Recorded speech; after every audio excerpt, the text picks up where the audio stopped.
7월 12일 제자교회 이정철 목사님께서 우리 원로 목사회가 있었을 때에 우리 이정철 목사님의 설교를 기억하게 했습니다.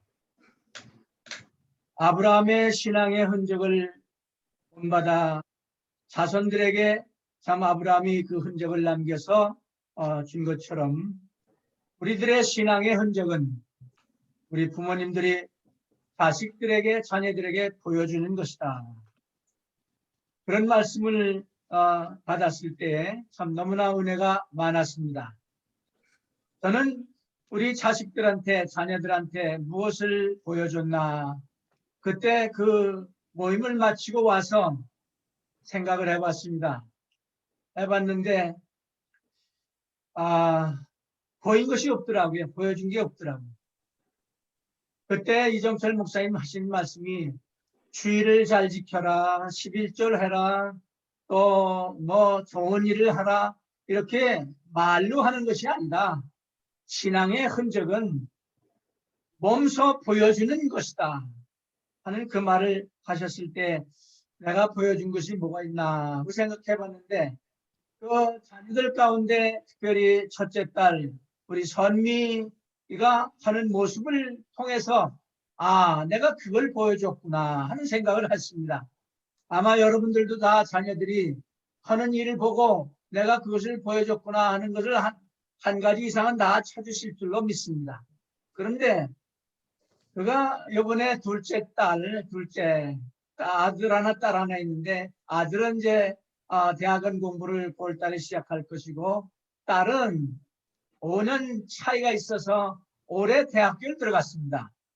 올해 대학교를 들어가는데 걔가 대학에 방문하는 그 일들을 이렇게 가만히 보니까 한 10군데를 방문했더라고요. 뭐 오하이오 스테이트 유니버시티나 그 다음에 저기 커네디컷 주에 있는 학교라든지 뉴욕 주에 있는 학교라든지 멜랜드에 있는 학교. 그런데 그 사실을 이렇게 보면서 우리 첫째 딸아이가 여잔데 남편이 일을 좀 했으면 좋은데 남편이 좀 일에 바빠서 그런지 자기 딸을 데리고 멜랜드 유니버시티까지 와서 견학을 시키고 또 올라가는 거예요. 그러니까 여기서 6시간 거리인데 여기서 한 2~3시간 더 가니까 어떻게 됩니까? 8시간, 9시간을 운전해서 딸을 데리고 와서 학교를 보여주고 견학을 하고 또 데려가. 하여튼 여러 군데를 그렇게 하는 걸 보고 내가 저거 하나 보여줬구나 이런 생각을 했습니다. 내가 딸들을 위해서라면 뭐 그냥 물건 가리지 않고 한 것밖에 없거든. 그래서 내가 그렇구나, 신앙의 흔적은 보여주는 것이로구나, 그런 생각을 해봤습니다. 오늘 말씀 제목을 신앙의 예수의 흔적이다, 갈라디아서의 총결론적인 얘기입니다. 우리가 갈라디아서를 6번째 설교 말씀을 제가 하게 되는데, 오늘 특별히 바울은 편지의 끝까지 그의 심중에 하나님의 은혜를 간직하고 있다 하는 모습을 볼 수 있습니다. 성령으로 말미암아 은혜에 의존하는 그리스도인들은 하나님께 영광을 돌리는 삶을 산다. 그리고 종교를 실천하는 율법주의자들, 유대주의자들은 인간의 인정을 받기를 소원한다. 인간의 영광을 받기를 원한다. 자기가 영광 받으려고 한다는 것입니다. 바울은 서신을 쓸 때 여러분들이 바울 서신을 이미 공부해서 아시겠습니다만 대체적으로 대세를 두고 불러주어서 쓰게 했습니다.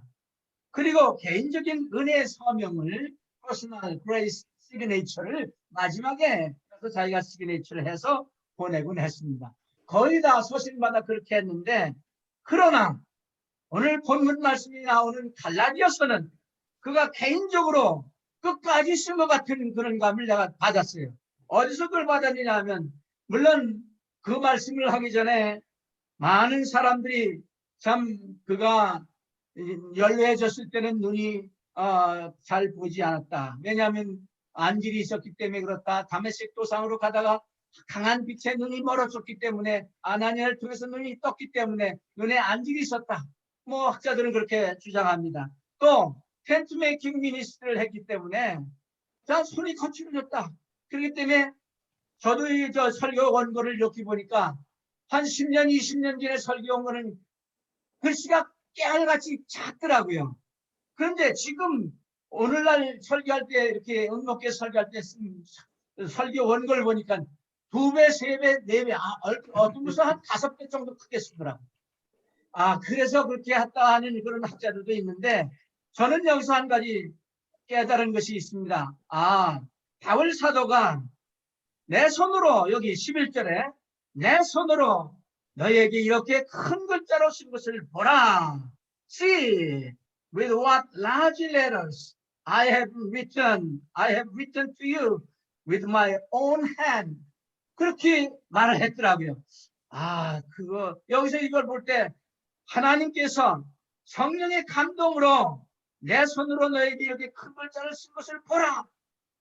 하나님 그것만 쓴 것이 아니라 갈라디아 전체를 자기가 손수 쓰면서 이거를 꼭 놓치지 말아야 된다 하는 걸 강조하기 위해서 성령께서 감동을 주셔서 영감으로 그렇게 쓰시게 한 것이 아닌가 한번 생각해 봤습니다. 뭐냐 하면 율법과 은혜에 대한 말씀 우리가 갈라디아서를 통해서 공부했습니다.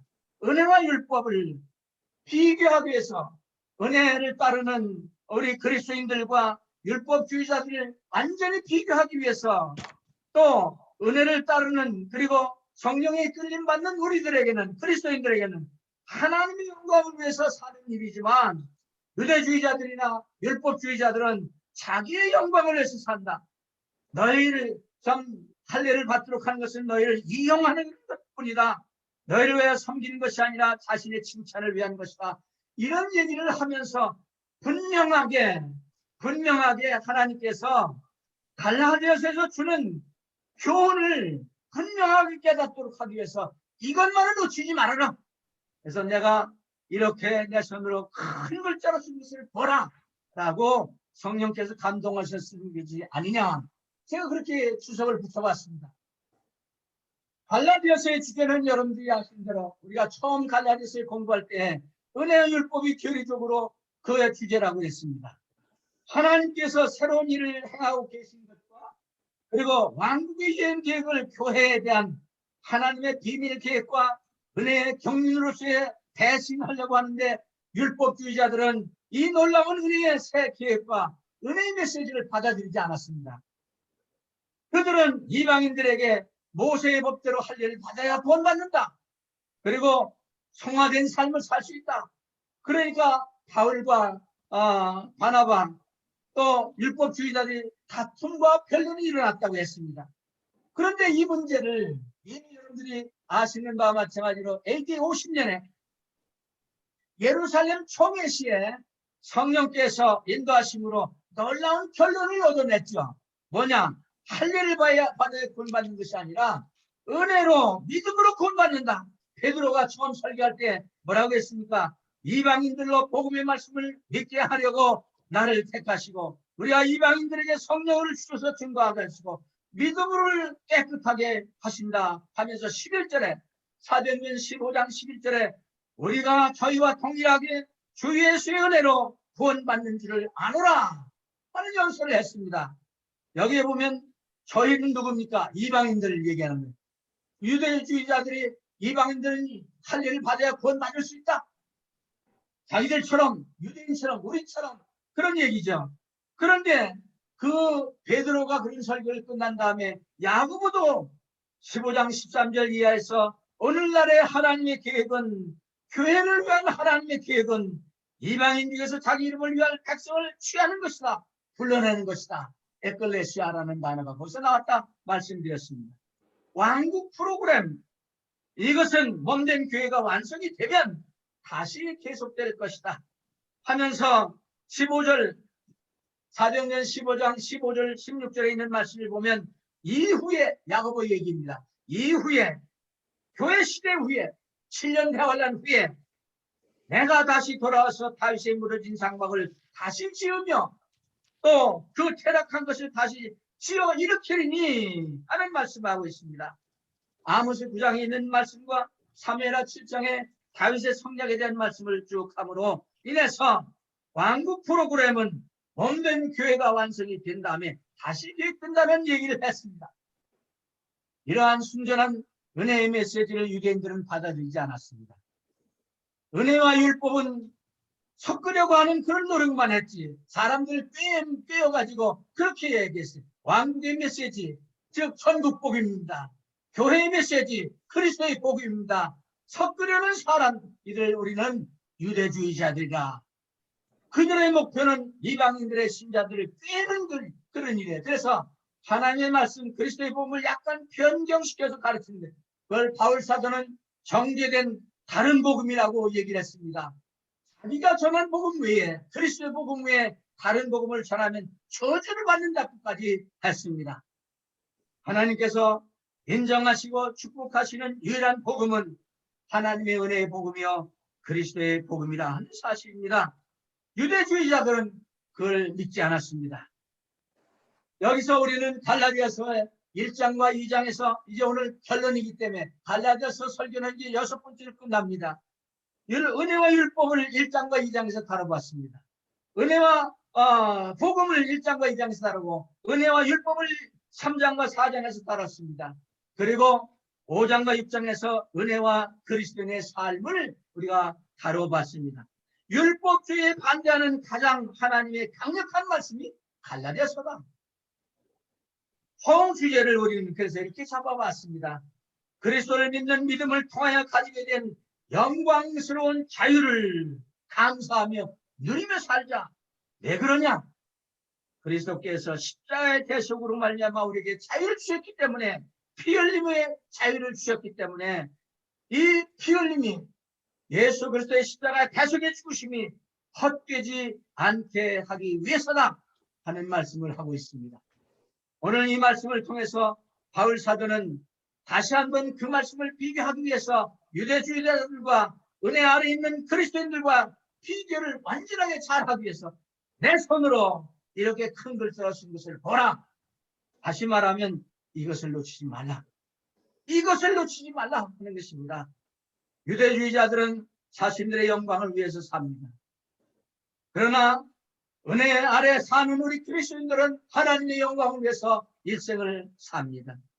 율법 아래 있는 신자, 은혜 아래 있는 신자, 삶의 방식이 차이가 많습니다. 여기 갈라디아서 5장에서부터 6장까지는 그 삶의 차이를 이렇게 얘기합니다. 속박이 아니라 자유다.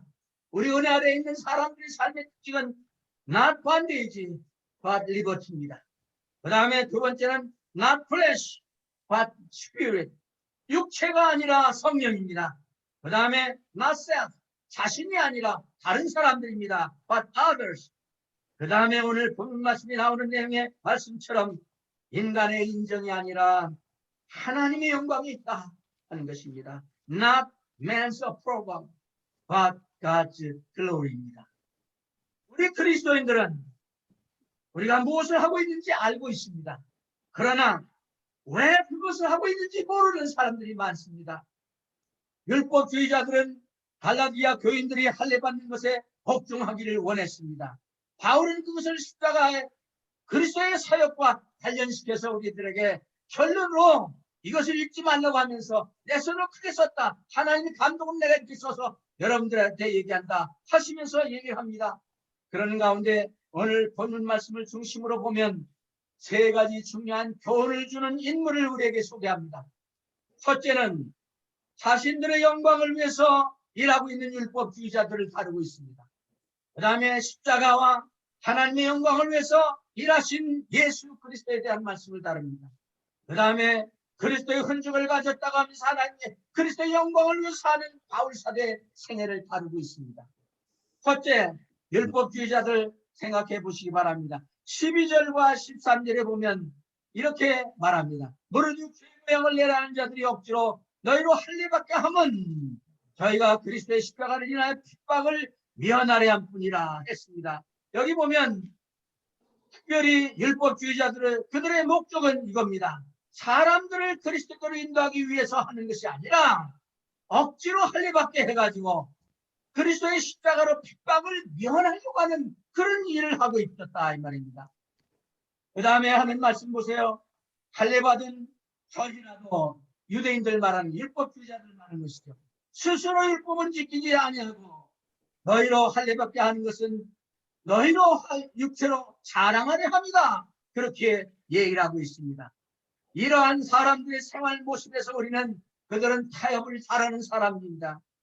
또 설득자들입니다. 억지로라도 뭘 하려고 하는 거예요. 여기 설득한다고 할 그 말은 억지로 할례받게 한다는 그 말에서 강한 설득과 강제적인 힘으로라도 강하게 행하게 만든다는 그런 뜻을 가지고 있습니다. 그러나 바울 사도는 하나님의 은혜와 구원에 대해서 설교를 합니다. 박해를 많이 당했습니다. 할례를 전하면 지금까지 핍박을 받겠느냐. 5장 11절에 바울 사도는 그렇게까지 얘기했습니다. 내가 만일에 할례를 전하였다고 할 때면 이렇게 핍박받지 않았다. 그런 얘기입니다. 할례를 전하면 지금까지 핍박을 받겠느냐. 그렇게 했으면 십자가에 거친 것이 그쳤을 것이다.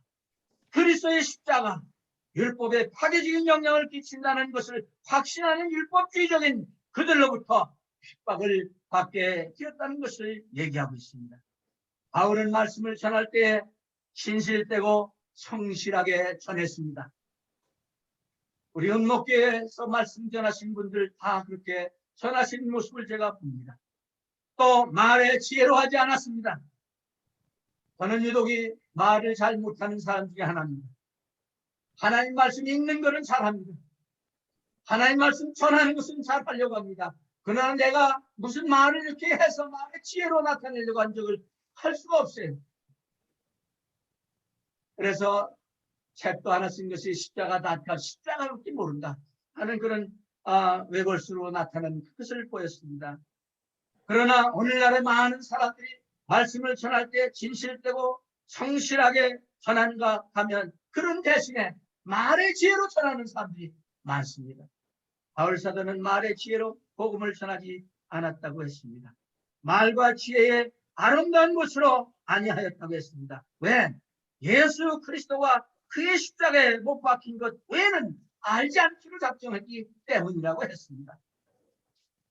또 율법주의자들, 유대주의자들 가운데서 우리는 이 사실을 볼 수 있습니다. 13절에 있는 말씀처럼 그들은 자기가 할례를 받았으면서 할례받은 유대인처럼 살지 않았습니다. 위선자의 역할을 했다는 것입니다. 위선으로 살았다는 것입니다. 마태복음 23장 3절에 유대주의자들은 말만 하고 행하지 않는다고 했습니다. 바리새인들을 가리키는 것입니다. 예수님께서 말씀하신 것입니다.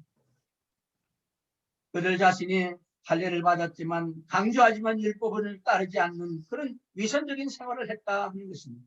율법주의자들을 통해서 우리는 설득자요, 또 여기 말한 것처럼 억지로 할례를 받게 한 아주 설득하는 반면에 타협하고 또 위선적이고 그런 삶을 했습니다. 그래서 베드로가 바울 사도에게 한번 야단 맞은 이유가 아마 여러분들 아실 줄로 믿습니다. 그 다음에 두 번째로는 14절에서 16절까지 있는 말씀 보면 십자가와 하나님의 영광을 나타내신 예수 그리스도의 모습을 볼 수 있습니다. 14절 그러나 내게는 우리 주 예수 그리스도의 십자가 외에 결코 자랑할 것이 없다고 했습니다. 그리스도로 말미암아 세상이 나를 내 십자가에 못 박히고 내가 또한 세상을 다하여 그러하니라 했습니다. 십자가로 돌아가는 것을 계속해서 바울 사도는 언급하고 있습니다. 갈라디아서 2장 21절에 만일 어렵게 되는 것이 율법으로 말미암았으면 그리스도께서 헛되이 죽으셨느니라 했습니다. 갈보리 십자가의 상처, 그리스도를 믿는 자에게 자유를 의미합니다. 유대주의자들은 할례를 자랑했습니다. 바울 사도는 십자가에 못 박혀 죽은 예수 그리스도를 자랑했습니다. 그리고 그리스도의 십자가를 자랑했습니다. 왜 바울 사도가 예수 그리스도의 십자가를 자랑했습니까? 바로 그것은 하나님의 영광을 위한 그리스도의 삶을 보았기 때문입니다. 그리스도의 삶, 그리스도에게서 흔적을 받았기 때문입니다. 여기 보면 빌립보서 3장 7절 이하에 볼 것 같으면 십자가 외에 예수님을 바울 사도는 알았다고 했습니다. 예수 그리스도는 갈라디아서에서 45회 언급합니다. 바울 사도를 사로잡았습니다. 그에게 있어서 십자가를 영광스럽게 만드신 분이 바로 우리 주 예수 그리스도이십니다. 여러분들의 삶에서 목회를 일생 동안 하시고 또 일생을 마칠 때까지 달려갈 길 달리고 믿음 지키고 선한 싸움 싸우게 하는 것은 예수님의 십자가의 영광을 우리가 알았기 때문입니다. 예수님을 알았기 때문입니다. 유대인의 랍비로 젊은 시절에는 자랑할 것이 너무나 많았던 사람이 사울이었습니다. 바울이었습니다. 그러나 갈라디아서 1장 13절 14절에 유대계에 있을 때 하나님의 교회를 핍박하고 잔해하고 포행했다 했습니다. 빌보 3장 1절 이하에서 육체를 신뢰할 만한 것이 많았다. 8일 만에 할례를 받았다고 했습니다. 이스라엘 족속이라고 했습니다. 베냐민 지파 중에 하나라고 했습니다. 히브리인 중에 히브리인이라고 했습니다. 율법으로는 바리새인이다 했습니다. 열심으로는 교회를 핍박했다고 했습니다. 율법의 의로는 흠이 없었다고 했습니다. 그런데 여기 3장 빌립보 3장 7절 이하에서 유익하던 것을 그리스도를 관여 해로 여기게 되고 내가 그리스도를 아는 지식이 가장 불쌍하기 하기 때문에 그렇게 됐다고 했습니다. 그러면서 하신 말씀 들어보세요. 내가 그리스도를 아는 지식이 가장 불쌍함을 인함이라 하면서 내가 그의 모든 것을 잃어버리고 배설물로 여기는 것은 그리스도를 알고 그 안에서 발견되려 합니다 했습니다. 내가 가진 의는 그리스도를 믿음으로 말미암은 우리 믿음으로 하나님께서 받은 의다 얘기하고 있습니다. 율법주의자들은 그렇게 얘기 안 합니다. 예수 그리스도를 영광스럽게 여기지 않기 때문에 그리스도의 십자가 또한 영광스럽게 여기지 않았습니다. 자랑스럽게도 여기지 않았습니다. 모세와 율법을 그리고 자신을 위해서 사는 사람들이기 때문에 자랑스럽게 여기지 않았습니다. 십자가 위에서 보혈을 흘리신 예수님을 알지 못하기 때문에 그랬습니다.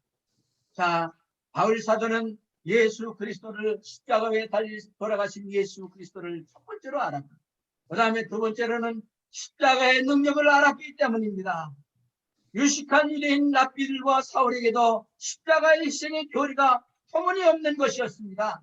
처음에는 메시아가 오신다는 것을 의심하지 않고 믿었습니다. 그러나 그 메시아가 저주받은 십자가에 못 박히기 위해서 죽기 위해서 오신다는 것은 사울의 신학에는 없었던 것이었습니다. 왜냐하면 그 당시에는 십자가는 약함과 치욕의 상징이었기 때문입니다. 그러나 바울 사도는 다소에서 십자가의 능력을 체험한 후에 바울이 되었습니다. 이제 십자가는 그에게 거치는 장애물이 아니라 그의 메시지의 가장 근본적인 핵심이 되었습니다.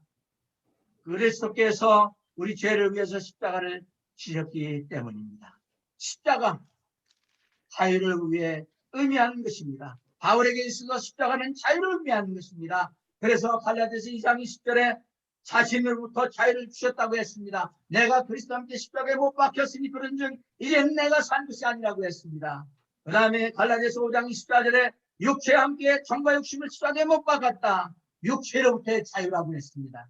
그 다음에 갈라디아서 6장 14절에 그리스도로 말미암아 세상이 나를 위해 십자가에 못 박히고 내가 또한 세상을 내 그러하니라 했습니다. 세상으로부터의 자유입니다. 그리스도의 죽음과 부활은 하나님의 능력이었습니다. 하나님의 능력은 신자들에게 우리들에게 구원과 승리를 주기 위해 베풀어졌습니다. 이제 더 이상 우리가 사는 것이 아니라 그리스도께서 우리 안에 사시는 것입니다. 성령께서 우리 안에 사시는 것입니다. 우리를 통해서 역사하시는 것입니다. 그리스도께 순복할 때 우리는 세상과 육체에 대해서 승리할 수가 있는 것입니다. 율법주의자들은 자기를 사랑한다고 했습니다. 자기 영광을 산다고 했습니다. 육체를 즐겁게 한다고 했습니다. 세상을 기쁘게 한다고 했습니다. 그러나 우리들은 여러분들이나 저는 위에 세 가지를 다 십자가에 못 박았기 때문에 더 이상 그거를 살지 않습니다. 그 다음에 세 번째로 바울 사도가 십자가를 자랑한 그 이유 중에 세 번째는 십자가의 목적을 분명히 알았기 때문입니다. 십자가는 세상에 새로운 하나님의 백성을 생기도록 하는 이 역사였습니다. 갈라디아 6장 15절에 보면 여기 이런 말씀이 있습니다. 할례나 무할례가 아무것도 아니로되 오직 새로 지으심을 받은 자뿐이다 했습니다. 여기 새로 지으심을 받은 자, 이 말이 무슨 말입니까? New creature, new creation, 새로 지으심을 받았다. 또 고린도후서 5장 17절에 새로운 피조물이 됐다고 했습니다. 또 에베소 2장 15절에 한 새 사람, 능행이 됐다고 했습니다. 권속이 됐다고 했습니다. 하나님은 유대인과 이방인 중에서 자기 이름을 위할 하나님의 자녀들을 부리고 계십니다. 그리스도 안에서 어떤 인종과 민족의 차이가 있을 수 없습니다. 그러나 하나님께서는 유대민족을 향한 계획을 가지고 계셨었는데, 로마서 11장에 유대민족을 향한 계획을 가지고 있었는데, 하나님께서 새로 주의심을 받은 자를 생기도록 하게 하기 위해서 유대인들을 제쳐두시는 거예요. 여기 보면 새로 지으심을 받는 자, 바로 그리스도의 몸인 교회를 말하는 것입니다. 옛 창조, old creation은 아담으로 시작되었고 실패로 끝났습니다. 새 창조는 그리스도로 시작되었고 계속 이루어지고 있습니다. 로마인들에게 바울은 두 아담의 교리를 설명해 줬습니다. 첫째 아담은 하나님께 불순종하고 죄를 짓고 사망, 심판을 초래했다고 했습니다. 마지막 아담, 고린도서 15장 45절에 하나님께 순종하고 생명, 의를 우리에게 전해줌으로 구원을 가져왔다고 했습니다. 아담 한 사람의 범죄로 모든 사람이 심판에 이르렀고 모든 사람이 사망에 이르렀습니다. 그리스도께서는 십자가의 대승으로 한 순종으로 모든 세상의 죄를 대신 지불하셨다고 했습니다.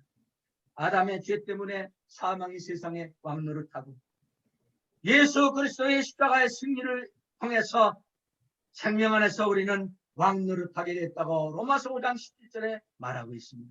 우리 그리스도인들 새로운 피조물이여 신령한 새 창조물이 된 것입니다.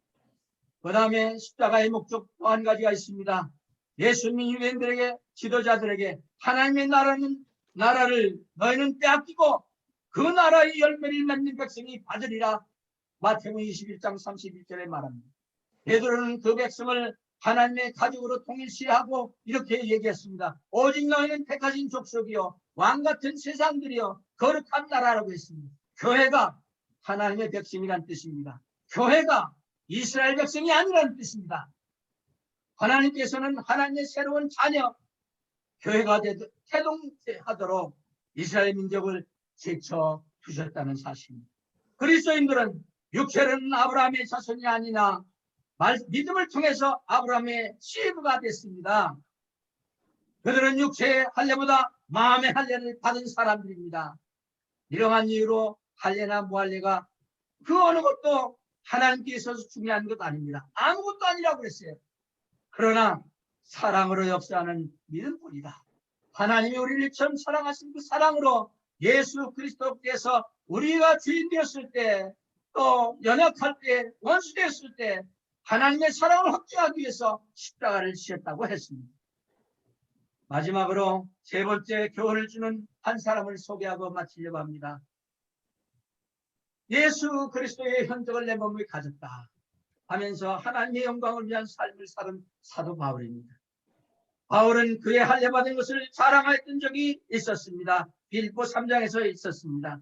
그리스도인이 된 후에 그는 다른 방법으로 사랑하는 사람이 되었습니다. 예수 그리스도를 선교자 할 때 그가 견뎌낸 고통과 받은 상처를 사랑하고 있는 것입니다. 율법주의자들은 교회를, 육체를 주목하고 자신을 사랑합니다. 그러나 나는 내 육체에 하나님의 영광을 위해서 예수 그리스도의 흔적을 가졌다고 했습니다. 여기 내 몸에 예수의 흔적을 가졌노라 하는 말씀 우리가 같이 읽었습니다. 이후로는 누구든지 나를 괴롭게 말라. 내가 내 몸에 예수의 흔적을 가졌노라 했어요. For I bear in my body the marks of the Lord Jesus Christ. 여러분, 만일 너의 종교적 명성이 그리스도의 영광을 위해 보여줄 수 있는 어떤 흔적을 가지고 있다면 보여달라. 그렇지 않으면 나를 더 이상 괴롭히지 말라. 이 얼마나 놀라운 책망인지 모릅니다. 17절 말씀입니다. 이후로는 누구든지 나를 괴롭히지 말라. 내가 내 몸에 예수의 흔적을 가졌노라 했습니다. 바울은 그러니까 그리스도를 위하여 고통을 받았다는 것을 증명하고 있는 것입니다. 그리고 그는 그 육체에 그것을 증명할 수 있는 상처를 가지고 있다. 고린도후서 11장에 보면 육체적으로 바울 사도가 얼마나 고통받았는지 모릅니다. 오늘 이러한 말씀을 전할 때 한 가지 기억나는 것이 있습니다. 업보 프라비덴스의 5.6에이커의 땅을 사가지고 교회를 지려고 나갔습니다.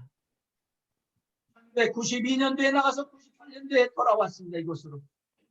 그때 나와서 5.6의 땅을 사서 그걸 개간하는데 어떤 성도들은, 집사들은 그 땅에 난 포이스나비를 걷어치우다가 자기 몸에 포이스나비가 걸려가지고 해마다 가려운 거예요. 해마다 가려운.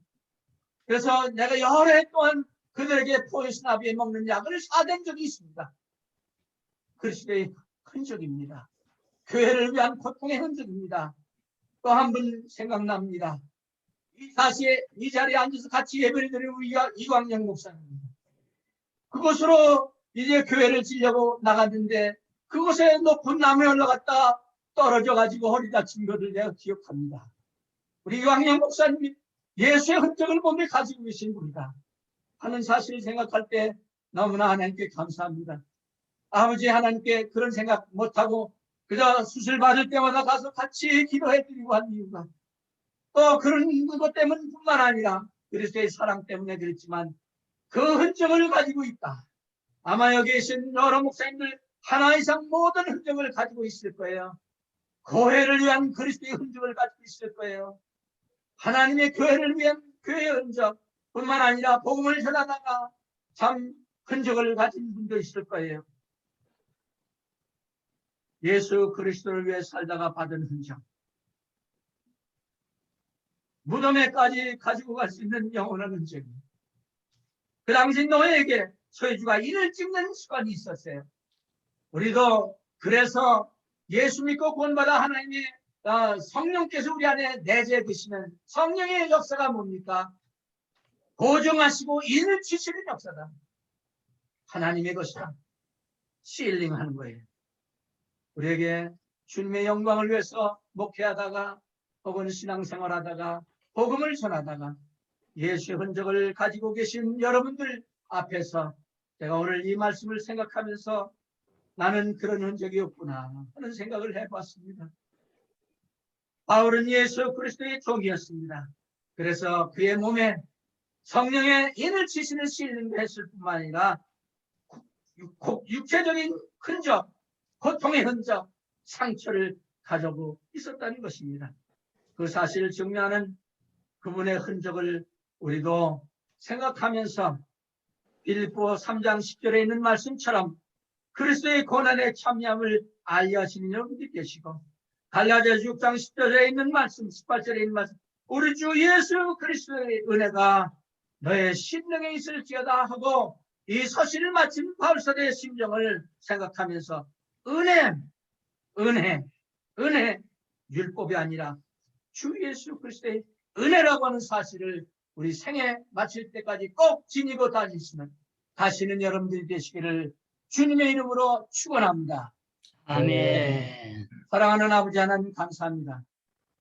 우리에게 성령으로 보증하시고 구원에 보증하시고 인을 치신 아버지 하나님께서 복음을 해 고통받고 어려움당하고 육체의 상처를 해주심으로 아버지 하나님 예수의 흔적을 내 몸이 가졌다는 바울사도의 심정을 이해하면서 바울의 참 신앙의 흔적을 우리가 본받고 우리 자녀들에게도 그런 흔적을 남겨줄 수 있도록 하나님 인도해 주시기를 간절히 소원합니다. 하나님께 영광 돌리는 저희들의 생애가 되도록 인도해 주실 줄로 믿사옵고 감사하며 우리 주 예수 그리스도의 이름으로 기도 올리옵나이다. 아멘.